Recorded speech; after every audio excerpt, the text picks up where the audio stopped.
Peace and Pan-Africanism. This is Dr. Umar Tunde Oguntade, Nana Payena, coming to you live and direct from Jacksonville, Florida.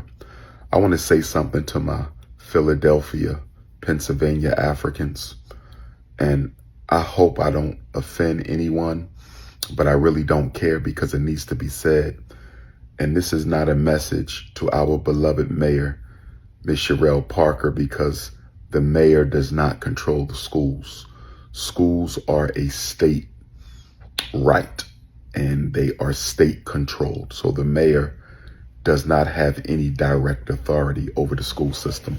But what I want to say is I am greatly disappointed, embarrassed, and ashamed that we allowed the white racist Philadelphia School District to cancel class on Friday so children can go to a Super Bowl parade. That is absolutely unacceptable. They could have easily held the Super Bowl parade on Saturday.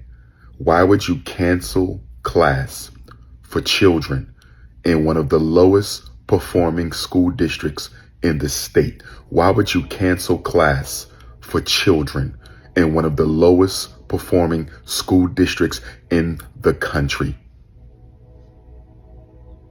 Most of our fourth graders in Philadelphia are below average in math. Most of our eighth graders in Philadelphia are below average in reading.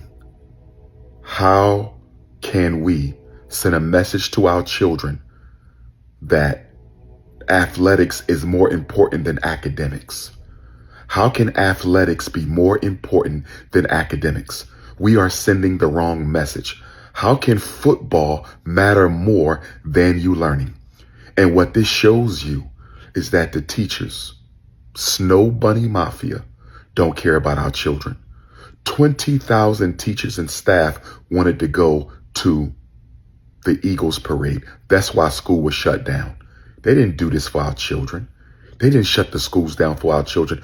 20,000 school district of Philadelphia teachers and staff wanted to go to the Eagles parade.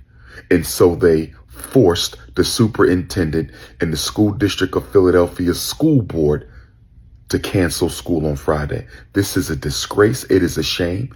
I haven't heard any pushback from a pastor. I haven't heard any pushback from an elected official. I haven't heard any pushback from a community leader. Stop sending our children the wrong message. Stop telling our children that football is more important than learning. They had no right to cancel class. No right at all. They already get the whole summer off. They don't need to be taken off to go to no parade. That parade could have been on Saturday. This was an absolute disgrace.